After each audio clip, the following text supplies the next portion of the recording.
1절부터 5절까지 이 말씀을 통하여 말세에 고통할 때를 살펴보겠습니다. 그날에 재물이 약탈되고, 그 다음에 성읍이 함락되고, 가옥이 약탈되고, 부녀가 욕을 당하고, 성읍 백성이 절반이나 사로잡혀 간다. 주님은 이런 재앙을 내리는 것, 재앙 자체가 목적이 아니라 새로운 구원의 시대를 열어주는 것이 목적인 줄로 믿으셔야 되는 것이에요. 바로 이어서 3절에 보니까 그때에 여호와께서 나가사 그랬어요. 그 이방 나라를 치시되 이왕의 전쟁 날에 싸운 것 같이 하시리라. 고난의 때에 메시아를 고대하는 하나님의 백성들에게 주님이 직접 용사가 되어주신다는 것입니다. 때때로 하나님 우리에게 고난을 허락하세요. 그때 하나님 우리를 위하여 하나님의 백성을 잊지 않으시고 싸우시고 출동하시는 하나님이심을 믿습니다. 그때야 32장 8절에 보니까 우리의 하나님 여호와시라. 우리를 어떻게 싸우신다고요? 대신하여 싸우신다. 신명기 3장 22절에 보니까 뭐라고 나와 있냐면 너희를 위해 여호와께서 어떻게 싸우신다고요? 친히 싸우신다. 오늘 다시 한번 우리의 마음속에 수많은 환난과 고난의 때가 있다 할지라도 하나님께서 우리를 위하여 대신하여 싸우신다는 이 말씀이 반드시 우리의 현재 실존의 삶에서 경험되고 체험되어야만 하는 것입니다. 세상 사람들은 이게 되겠나? 라고 얘기하지만 우리는 믿음의 눈을 가지고 하나님 바라보는 것입니다. 그래서 내가 한 것이 아니라 주님이 했다고 말할 수가 있는 것입니다. 이런 의미에서 시편 116편 시편 기자는 주께서 내 영혼을 사망에서 건져주셨다. 내 눈을 눈물에서 회복시켜주셨다. 내 발을 넘어짐에서 건져주셨나이다. 우리를 위해 대신 싸워주시는 큰 용사이신 주님을 경험함으로 말미암아 세상 사람들과 다른 무엇이 우리에게 있기를 바랍니다. 4절에 그의 발이 감람산에 서실 때 큰 지진이 일어나가지고 산 가운데가 쫙 갈라졌어요. 동서로 갈라져가지고 매우 큰 골짜기가 되고 산 절반은 북으로 절반은 남으로 되고 큰 계곡이 생겼어요. 5절 보니까 뭐라고 나와 있느냐면 너희가 그 산 골짜기로 도망하는 거예요. 하나님의 백성들은 도망하는데 유다 왕 우시야 때에 지진을 피하여 도망하던 것 같이 하리라. 나의 하나님 여호와께서 임하실 것이요 모든 거룩한 자들이 주와 함께 하리라 그랬어요. 예수님이 재림하실 때 홀로 오시는 것이 아니라 주와 함께 누가 오신다고요? 거룩한 자들과 함께 오리라. 데살로니가라든지 골로새서에 나오는 천사들과 함께 주의 호령과 나팔 소리로 친히 강림하시리라 하는 그것을 오늘 동일하게 여기서 볼 수가 있는 것입니다. 두 번째로는 이제 새 창조의 놀라운 반전이 있습니다. 6절부터 8절까지. 6절에 뭐라고 나와 있냐면 그날이 오면 햇볕도 차가운 달빛도 없어진다. 이 빛이 사라진다. 이거 어떻게 보면 어둠이 임하는 거 아니에요? 빛이 사라지는 것이 부정적인 것이 아니에요. 빛의 부재는 새 창조의 반전을 이루는 것입니다. 창세기에도 보면 어둠 가운데 있을 때 빛이 있으라 할 때 빛이 있었던 거예요. 그러니까 어둠 이후에 빛이 오는 거예요. 그래서 6절에 보면 뭐라고 나오냐? 빛이 없겠고 7절에 보니까 빛이 있으리라. 빛이 없어졌는데 빛이 오는 것이에요. 이것이 너무 신묘막측한 것이에요. 우리의 지금 상황이 어둠같이 캄캄한 상황이라 할 때에 이 순간이 나의 옛 사람이 새 사람이 되고 새로운 빚어짐의 시간이 될 수가 있다는 것이. 다시는 낮의 해가 내 빛이 되지 아니하며 달도 내게 빛을 비추지 않을 것이요 오직 여호와가 내게 영원한 빛이 되며 내 하나님 내 영광이 되리니 그 다음 20절 다시는 내 해가 지지 아니하며 내 달이 물러가지 아니할 것은 여호와가 내 영원한 빛이 되고 내 슬픔의 날이 끝날 것입니다. 그래서 여호와가 우리의 영원한 빛이 되는 것을 찬양합니다.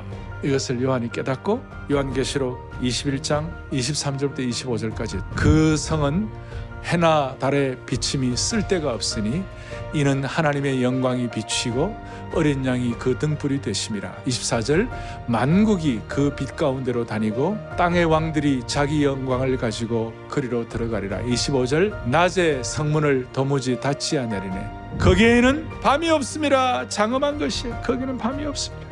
또 한 가지 하나님이 주시는 대반전인데 그것이 뭐냐? 8절을 보겠습니다. 그날에 생수가 예루살렘에서 솟아나서 절반은 동해로 절반은 서해로 오를 것이라. 여름에도 겨울에도 그러하리라. 예루살렘에 생수가 솟는다는 것은 엄청난 것이. 왜냐하면 이스라엘과 예루살렘은 항상 물 부족 국가였어요. 그래서 메마른 유다 땅에 이스라엘에 물이 넘쳐른다는 것은 결정적인 축복이 되는 것이, 계절에 상관이 없이 환경에 상관이 없이 생수가 공급된다.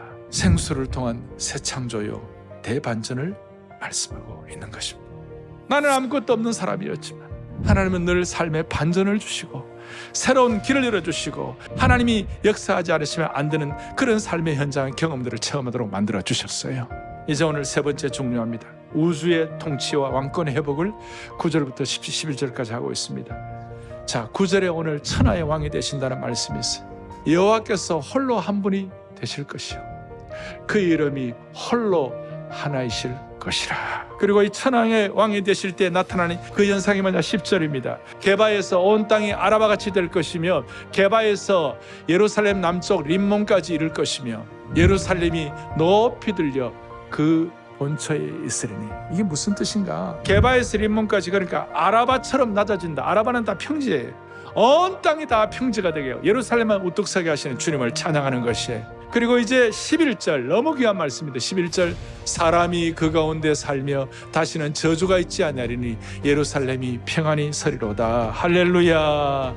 이 예루살렘을 문자적으로 보는 것도 있지만 예루살렘을 교회로 볼 수 있어요. 다시 한번, 사람이 그 가운데 살며 다시는 뭐가 있지 아니하리니 저주가 있지 아니하리니. 뭐가 평안히 서리로다? 교회가 평안히 서리로다. 주님의 날은 저주가 아닌 은총과 구원의 날인 줄 다시 한번 확신하시길 바랍니다. 모든 하나님의 백성들에게 나타나는 현상 중에 하나는 이걸 적용해가지고 남들이 볼 때 저주가 그것이 구원이 되는 것입니다. 남들이 볼 때 바울이 마상에서 떨어졌을 때, 빛이 눈이 멀었을 때 저거는 저주받았어. 바울의 평생의 입장에서 볼 때 그날은 심판의 날, 저주의 날이 아니라 구원의 날, 은총의 날, 사명의 날, 영광의 날, 회복의 날인 줄로 확신합니다. 우리는 오늘 그날이 저주의 날이 아니라고 믿는 하나님의 백성들에게는 어떤 경우에도 그것이 구원의 날이고 은총의 날이고 생수의 날이 될 수가 있는 겁니다.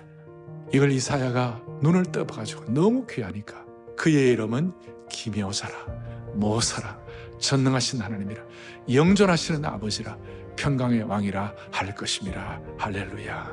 이 사실을 믿기 때문에 억울함도 있고 힘든 거 있고 부정함도 있지만 욥기 13장에 오면 그가 나를 죽이실지라도 나는 그를 신뢰할 것이라. 과거의 이스라엘 백성들은 어려울 때 항상 술수를 썼어요. 이집트를 의지하고 아수를 의지하고 외교적 술수를 쓸 때마다 결과는 참담한 결과를 맞이했습니다. 그렇지만 회복될 새 예루살렘, 새 이스라엘, 새 우주적 통치의 시대는 더 이상 외교 정책으로 생명을 연명하는 도시가 되지 않을 것입니다. 시편 1편에 나오는 것처럼 이방 나라들이 헛된 일을 꾸미고 여호와를 대적할 때 하늘에 계신 자가 비웃으신 거예요. 그리고 내가 철장 권세로 그들을 깨뜨릴 것이라. 그의 아들에게 입맞추라. 마귀는 이 세상 거리를 활보하면서 교회와 기독교를 비웃고 조롱의 화살을 쏜다 할지라도 두려워하지 아니하고 철장 권세로 통치하시는 하나님을 신뢰하십시다. 오늘 이 장엄한 스가랴 14장의 말씀 우리가 1절부터 11절까지 다 파악을 했습니다. 중요한 것은 천하의 왕 앞에 우리가 깨어지고 엎드리고 경배할 때 하나님은 기적을 베풀어 주실 것입니다.